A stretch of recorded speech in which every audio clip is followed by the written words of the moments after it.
How you doing today? I'm gonna tell a little different kind of story today. It's about my past. I played. A lot of you people, a lot of you friends of mine that's on Facebook know. I played in a bunch of different bands. I mostly sung, in a lot of different bands. I was just a get-by singer pretty much, but I sung in a lot of bands, a lot of different bands, and back years ago, the reason why I can relate to it so much is because the band that I was playing in when me and Lori met, at that time I was playing in a couple of different bands, and anyway, I was in a band for a little while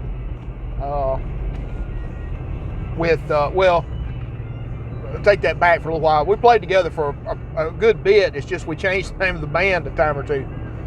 But in 1990, toward the end of 1990, beginning of 1991, one of the bands that I was in was called Beggars Trick, and it was me, and it was Greg Yeager, it was Jeremy Allen on the drums, and it was Ron Dozier on lead guitar. And of course, I sung and played rhythm guitar.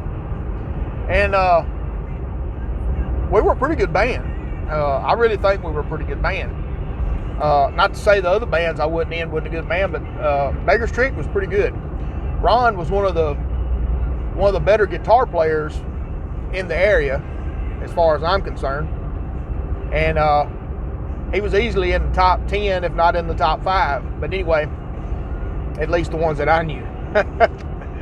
So anyway, of course, Jeremy, he was probably in the top 10, the top 5 local drummers. He was in the top 5 of drummers that I knew. And of course, Greg was a good bass player. And so anyway, we'd been jamming together, jamming at my house, and so we decided that we would enter the Battle of Bands in Memphis, Tennessee. They had them at the Cook Convention Center, over kind of across the road from the pyramid. There, it used to be there. It's called something else now. But anyway, they had them there every year. Me and some other friends of mine we had went there to the car show. They had a big car show at the same time, so the Battle of Bands would be at the car show. So we decided we'd enter the Battle of the Bands. Well, we got picked, and so man, we load up. Me and Lori had just kind of met at this time, and she decided she'd go up there with us. So me and her and Jeremy and Ron, it seemed like somebody else rode with us. I can't remember who it might have been now. But anyway, we went up. Lori had a little Mercury Topaz that her parents had bought her.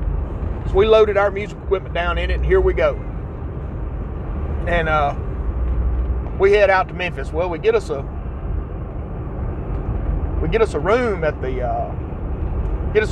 Red Roof on was it Airways, I think, out toward where the Memphis Mall used to be, where the skating rink was at. So that's been a long time ago. Anyway, well, this was in 91, so this was January, February of 91, and I believe it was January 91. Anyway, so we go up there, we get us a room, and then we go out to the convention center, and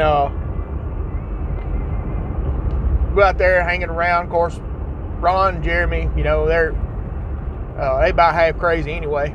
So they was running around doing this and that, and they had a bunch of these car models and stuff, that these girls walking around in bathing suits and stuff. So they were tripping. Anyway, so we go around to where the Battle of the Band is. Guess who has to play first? With no sound check. I'm serious. No sound check at all. on their equipment. All we brought was our guitars. They had the amps and the drums up there. And I don't know if they drew names. I don't know how they decided it. But we got to play first. You get to play 2 songs, and you only had like, I forgot how many minutes, you know, to get up there to play the 2 songs and to get out. So anyway, we're like, okay, we're ready for this. We're ready for this. And I've posted that video. That video of us playing up there is on, it's either on Mr. Richie J. Yeah, it's on Mr. Richie J, or it's on Steering Wheel Commentator. I can't remember which one it's on. But anyway, you can go over there and watch the video. But that video, Greg or somebody had a VHS recorder, so they carried it and they recorded it. So that recording that you hear on there of us playing was us walking up, the very first band. Nobody had been on the PA or anything. Nobody had been on the amps that was on the stage. Nobody had done any tuning on them or anything. We walk up, plug in, cut the amps on, and we do the 2 songs. We do, we start off with Jealous by the Black Crowes, and then we do a song that I wrote a long time ago called Running Through the Shadows. And it was during Desert Storm, so I dedicated it to, you know, all our troops over there and all this, you know. And dang, it sounds pretty good. For us to have not even got to tune on the amps that we were plugging into, never plugged into. I think it was like they had like a HK or something up there for me to plug into. I plugged into that thing, and we all got plugged in. Of course, Jeremy was on a strange set of drums. Ron plugged in. So, and Greg plugged in. So we were on stuff we didn't even get to tune on or anything. This guy from Strings and Things, because all the equipment comes from Strings and Things. So this guy was up on the stage with us. He was going around there kind of helping us set, you know, our volumes. And so we just tie in and do the songs. And I think we done really good. Gosh, they was probably, I'm guessing, there was at least 15 or 20 bands in the Battle of the Bands. And I think we done pretty good. As a matter of fact, one of the judges for the competition was Jamie Jamerson, who was the singer for Survivor. He took the place of the original singer, and he was there because he's from Memphis. So he was sitting there watching us play, and no pressure there. Anyway, we played, man, and we got up there. I think we done really good. I really do. I think we done good, but we were glad to get it done too, you know.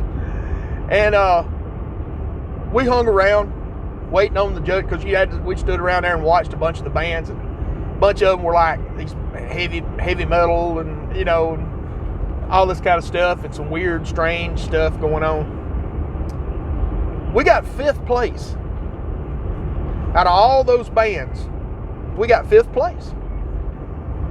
We got 5th place. Now think about it. Now we got 5th place amongst all the other bands without a sound check, without have ever played on any of the equipment that we went up there and plugged in on. All we had of our own was our own guitars.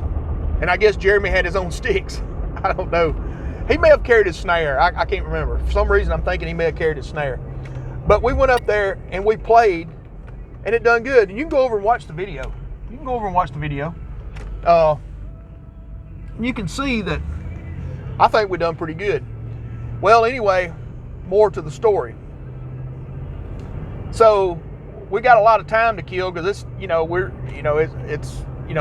got 5th place. We went around to all the, you know, the car show part of it. We walked through all that stuff, done some videoing and stuff. I got some videos, some other stuff that went on there, but I don't care about posting any of that. But anyway, so me and Ron, and I think Jeremy was still with us, and I want to say there was somebody else. Anyway, we were all piled in Lori's little Mercury Topaz, and we decided that we would ride out to,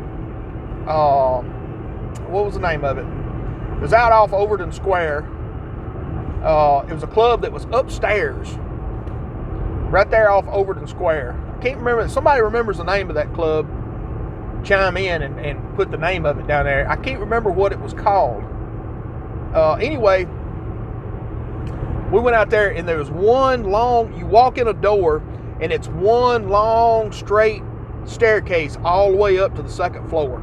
There's no flights in it at all. It's a one long staircase. So we go up there, and this band that's playing is called the Tommy Skinner Band. I'd never heard of them. We'd never heard of them. And while we were in there, it was before the band even started playing. Of course, they come around and, you know, take orders and stuff and everything. And we kind of noticed that there's kind of a commotion. You know, at one point, we kind of noticed a commotion over by the bar. And they had some big old burly, you know, bouncers in there. And, I almost thought of the name of the club then. Rascals. That was it. The name of the club was Rascals. And they had some Rascals for bouncers in there, let me tell you. Anyway, there was this guy sitting up at the bar, and I'm not exactly sure what he done. I think we heard that he had, I don't know, done something with this woman up there or something. He'd done something. Anyway, man, next thing we know, we heard a commotion, and we looked over, and that bouncer had knocked this guy in the floor. And the bouncer had on cowboy boots. He had on cowboy boots, and he was just stomping this guy in the floor. I'm talking about he was stomping on him. And we were like, dang, you know. Wasn't none of us going to say nothing out of the way, because we never did anyway. But he gets that guy over there to the top of those stairs. Now remember, there was no flights. There was no plateau. It was steps from when you started steps all the way down to the ground down there to the front door. He gets that guy to the top of those steps and kicks him. And you hear the guy, drum, drum, drum, drum, drum, drum. This guy tumbles all the way down to the bottom. We just knew he was dead. We just knew when we were leaving there that we were going to have to step over this guy's body. We were just convinced. We were just convinced. I couldn't believe it, man. I'd never seen anything like that in my life. I'd seen bouncers, you know, handle people before, but I'd never seen bouncers beat the crap out of somebody and then kick him down a solid flight. I'm talking about a whole floor of stairs. We were just like, dang, man. So anyway, the Tommy Skinner Band come out, and they were rocking, man. I'm talking about they were good. You know, I think they were from Atlanta or somewhere. I can't remember where they were from. We saw 2 or 3 different bands there, so I can't remember. I can't remember exactly where they were from, because we saw later on at Rascals, and it was a great place to see a band, because the band were just set up over in the corner. I mean, you were just right there. And because we saw Every Mother's Nightmare, we saw them there. I think it was it Every Mother's Nightmare? Yeah, we saw Every Mother's Nightmare there one time on a different occasion. And but anyway, man, them kicking that guy down, we just knew. But when we listened to Tommy Skinner and all that stuff, you know, we were headed back to the hotel. And when we got out there, man, he wasn't there. So it didn't kill him. He must have been, I don't know. He must have been loosened up or something, or somebody toted him off one. Never heard an ambulance come get him or anything. But when we got up and left, he wasn't there. And I forgot to tell one part of the story. On our way out there, I've got some pictures from it, as a matter of fact. On our way to Rascals, somebody pulls up beside us on the highway there as we're headed out there to Overton Square. Somebody pulls up and says, "Hey man, you got a flat tire on the front." Sure enough, one of the front tires was flat. So we had to pull over, and we've got equipment everywhere in the trunk. I'm talking about all our stuff just packed in the trunk. So we have to unload all of our stuff so we can get to the spare. And I get the jack out, get the spare out, and I get it put on. So we got this little donut on the front. I took a couple of pictures. Ron's sitting over on the suitcase. He don't know how to change a tire. Anyway, he was sitting over on the suitcase over there just going, you know. And anyway, we got it changed. And we went on to Rascals and saw that. I forgot to add that part in there. Added a little bit of excitement to the trip. But anyway, then we had to drive. We drove all the way home. That next morning, we got up from the hotel and drove all the way home with that supposed to be a maximum speed of 45 miles an hour on a spare donut. There was a lot of good times back then. Not to say we don't have good times now, but if you don't have people around you that kind of push you to do stuff that you would normally never do, you don't never do anything. Greg was like Greg Yeager, for instance. Greg was always positive about it. He was always, we can do this. He was always, man, let's play, let's do this, let's do that. Greg's always like, we're not doing this for nothing. We're doing this so we can play. We're doing this. He was always the positive. He would push you to get you to do stuff. I think it was his idea to get in the Battle of the Bands. It was mine or his one, or we got together on it because I think I'd heard about it. Something I can't remember what it was, but they were all for it. Man, let's do it. Let's do it. Let's do it. So we did, and we got 5th place, and I'm proud of that. The next year, 1992, that was 91, 92. If you'll look it up, if you look up Memphis Battle of the Bands, 1992 will come up because that very next year, Eric Gales, and if you don't know who Eric Gales is, look him up. Joe Bonamassa just produced his last CD. Eric Gales played the very same Battle of the Bands. Boy, he looked different then. He was a heck of a guitar player. He looked a lot different then, but if you go on there, they have the video of him playing at the Battle of the Bands. So, things could have happened. Now, we played together some, and we ended up breaking up, doing this, doing that, going with other bands, going with this and going with that. But it was all a good time. We had a real good time, and I enjoyed it. And I wouldn't take nothing for those times. I tell these stories because, I'm a Christian now. Okay? I'm in church, been in church for years, and I'm a Christian now. Now look, that don't mean just because you're a Christian now and you was a heathen then, you was a sinner. You're a sinner saved by grace. Always remember that. That don't mean you hadn't had good times in your life. Now, you go to the other end of that spectrum where had I died then, I'd have probably busted hell wide open. No, I wasn't a drug addict. No, I wouldn't. I didn't get drunk all the time. I didn't do all that. But I still needed Jesus, and I had no idea who he was. And I had good times then. That's why I don't mind talking about them. I had some good times then.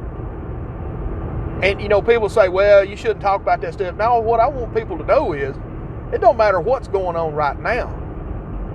Today, this is from a famous author. Today, you got to remember, today is the first day of the rest of your life. It's up to you if you change your path. But the only way you're going to do it is with Jesus. That's the only way you're going to do it. I'm not ashamed to say that. I'll never be ashamed of the Word. I'll never be ashamed of the Bible. I'll never be ashamed of God. But that don't mean that I didn't have good times, and I'm going to talk about them. So if you got a problem with that, remember what I just said. If you have a problem, because see, I don't. This has been another commentary from the Steering Wheel Commentator. Don't forget to like, subscribe, share, hit that notification bell.